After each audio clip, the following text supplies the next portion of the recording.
ಗಾಡಿಗೊಪ್ಪದ ಬಯಲಿನಲ್ಲಿ ಒಬ್ಬನೇ ಇರುವುದು ಯಾವ ಕಾರಣಕ್ಕೂ ಸರಿಯಲ್ಲ ಎಂದು ಶಾಂತಪ್ಪ ಮತ್ತು ನಂದಕ್ಕ ದೊಡ್ಡ ದನಿಯಲ್ಲಿ ವಾದಿಸಿದ್ದರು. ಪ್ರಾರ್ಥನಾ ಲೇಔಟ್ನ ಯಶಸ್ಸು ಊರ ತುಂಬ ಶತ್ರುತ್ವಗಳನ್ನು ಉಂಟು ಮಾಡಿದೆ ಎಂಬುದು ಹಿಮವಂತನಿಗೂ ಮನವರಿಕೆಯಾಗಿತ್ತು. ರಿಯಲ್ ಎಸ್ಟೇಟ್ ಪ್ರಪಂಚದ ತಳಬುಡ ಗೊತ್ತಿಲ್ಲದ ಈ ಅಬ್ಬೆಪಾರಿ ಹುಡುಗ ಎಲ್ಲ ಬಿಟ್ಟು ಊರಾಚೆಗೆ ಬಯಲು ಖರೀದಿಸಿ ಸೈಟು ಮಾರುತ್ತಾನೆಂದರೆ ಸುಮ್ಮನೆ ಆದೀತಾ? 5 ಸೈಟು ಮಾರೋದ್ರೊಳಗಾಗಿ ಊರು ಬಿಟ್ಟು ಹೋಗುತ್ತಾನೆ ಎಂದು ಶಿವಮೊಗ್ಗದ ಆ ಕಾಲದ ಬಿಲ್ಡರ್ಗಳೆಲ್ಲ ಗೇಲಿ ಮಾಡಿ ನಗುತ್ತಿದ್ದರು. ಮಂಡಿಯಲ್ಲಿ ದುಡಿದ 3 ಕಾಸೆಲ್ಲ ಗಾಡಿಗೊಪ್ಪದ ಬಯಲಿಗೆ ಸುರಿದು ದಿವಾಳಿಯಾಗುತ್ತೀಯಾ ಎಂದು ಶಾಂತಪ್ಪನಿಗೆ ನೇರವಾಗಿ ಹೇಳಿದ್ದರು. ಅವರೆಲ್ಲರ ಗೇಲಿ 2 ತಿಂಗಳಲ್ಲಿ ಬೋರಲು ಬಿದ್ದಿತ್ತು. ಪ್ರಾರ್ಥನಾಳನ್ನು ದಾವಣಗೆರೆಯ ಕಾಲೇಜಿಗೆ ಸೇರಿಸಿ ಬಂದ ಮರುದಿನದಿಂದಲೇ ಹಿಮವಂತ್ ಪಾದರಸದಂತಾಗಿ ಬಿಟ್ಟಿದ್ದ. ಅವಳ ನೆನಪಿಗೂ ವ್ಯವಧಾನವಿಲ್ಲದವನಂತೆ ಶಿವಮೊಗ್ಗ ಉದ್ದಗಲಕ್ಕೂ ಸುತ್ತತೊಡಗಿದ. ಶಾಂತಪ್ಪನ ತಿಜುರಿ ಜಗಮಗಿಸತೊಡಗಿತ್ತು. ಆಫೀಸುಗಳಲ್ಲಿ ಕೆಲಸಗಳು ತಂತಾನೆ ಆಗತೊಡಗಿದ್ದವು. ಮಧ್ಯಮ ವರ್ಗದ ಮಂದಿ ಪ್ರಾರ್ಥನಾ ಲೇಔಟ್ನ ನೀಲನಕ್ಷೆ ನೋಡಿಯೇ ಸಾಲುಗಟ್ಟಿ ನಿಂತಿದ್ದರು. ಶಾಂತಪ್ಪನ ಹೆಸರಿಗಿಂತ ನಕಾಶೆಯ ಆಕರ್ಷಣೆಗಿಂತ ಹಿಮವಂತನ ನೇರವಂತಿಕೆ ಮತ್ತು ಕಣ್ಣುಗಳಲ್ಲಿನ ಪ್ರಾಮಾಣಿಕತೆ ಸೈಟು ಕೊಳ್ಳುವವರ ವಿಶ್ವಾಸ ಹೆಚ್ಚಿಸಿತ್ತು. ನೋಡುತ್ತಿದ್ದಂತೆಯೇ ಗಾಡಿಗೊಪ್ಪದ ಜಮೀನಿನಲ್ಲಿ ಸಿಮೆಂಟು, ಮರಳು, ಕಲ್ಲುಗಳ ಲಾರಿಗಳು ಸಂತೆ ಶುರುವಾಯಿತು.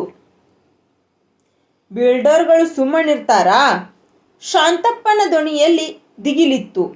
ಆದರೆ ಹಠಕ್ಕೆ ಬಿದ್ದ ಹಿಮವಂತನನ್ನು ಮನವೊಲಿಸಿ ಮನೆಯಲ್ಲಿಟ್ಟುಕೊಳ್ಳುವುದು ಸಾಧ್ಯವಿಲ್ಲವೆಂಬುದು ಆತನಿಗೆ ಚೆನ್ನಾಗಿ ಗೊತ್ತಿತ್ತು.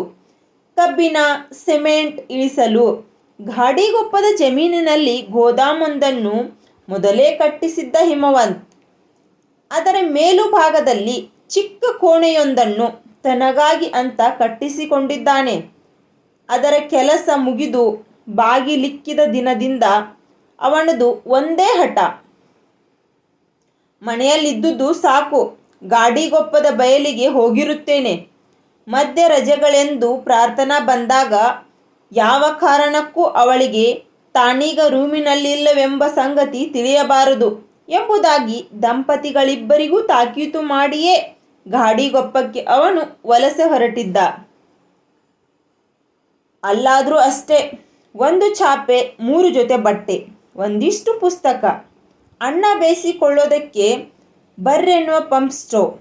ಏನೇ ಬದಲಾದರೂ ಹಿಮವಂತನ ಬದುಕುವ ರೀತಿ ಬದಲಾಗುವುದಿಲ್ಲ ಎಂಬುದು ಶಾಂತಪ್ಪನಿಗೆ ಮನವರಿಕೆಯಾಗಿ ಹೋಗಿತ್ತು.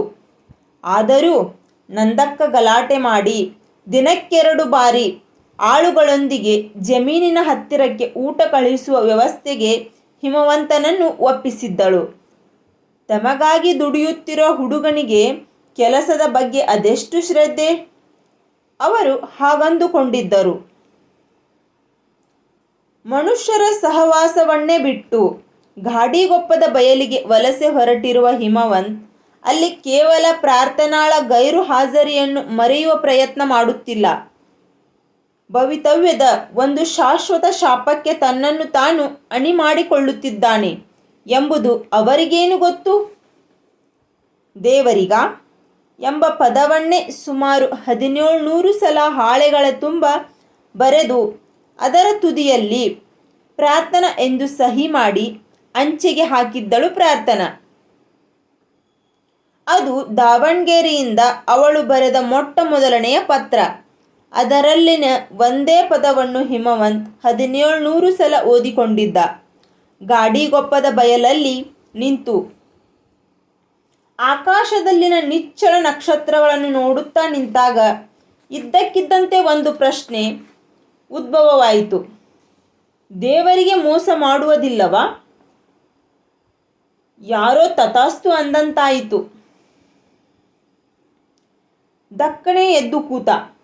ಹೀಗೇಕೆ ಎದ್ದು ಕೂತೆ ಅಂತ ಅವನೇ ಆಶ್ಚರ್ಯಪಟ್ಟ. ಹೊಸ ಜಾಗವಾ? ಆ ಸಮಸ್ಯೆ ಹಿಮವಂತನನ್ನು ಯಾವತ್ತೂ ಕಾಡಿದ್ದಿಲ್ಲ. ದಿನವಿಡೀ ದುಡಿದು ದಣಿಯುವ ದೇಹ ನೆಲಕ್ಕೆ ಬೆನ್ನು ಹಚ್ಚಿ ಕಣ್ಣು ಮುಚ್ಚಿದರೆ ಮುಗಿಯಿತು.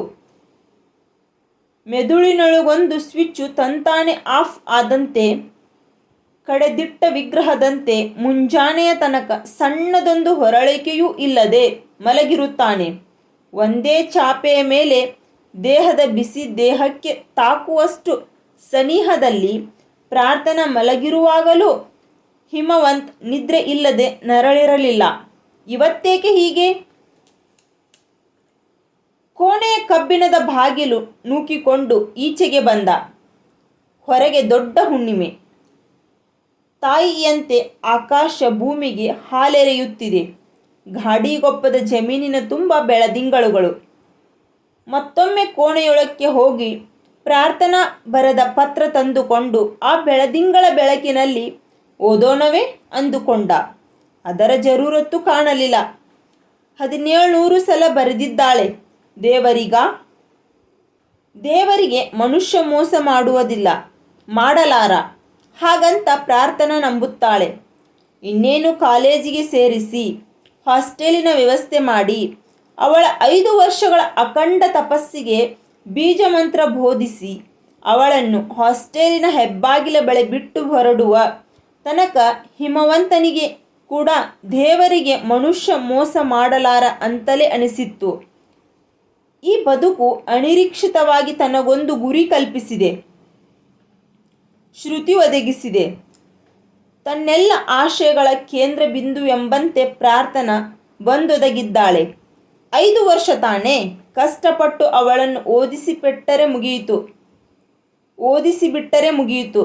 ಅನಂತರ ಪ್ರತಿ ಸುಖದಲ್ಲೂ ಅವಳೊಂದಿಗೆ ತಾನಿರುತ್ತೇನೆ. ಇಲ್ಲಿ ಮೋಸದ ಪ್ರಮೇಯವೆಲ್ಲಿ ಬಂತು? ಪ್ರಾರ್ಥನಾಳಲ್ಲಿ ತನ್ನೆಡೆಗೆ ಪ್ರೀತಿಯಷ್ಟೇ ಅಲ್ಲ, ಭಕ್ತಿ ಇದೆ. ಅವಳ ಪಾಲಿಗೆ ತಾನು ದೇವರು. ಅವಳ ಎಲ್ಲ ಪ್ರಾರ್ಥನೆ, ಕೋರಿಕೆ, ನಿವೇದನೆ, ವಿನಂತಿಗಳು ತನ್ನ ಸುತ್ತಲೇ ಸುತ್ತುತ್ತಿವೆ.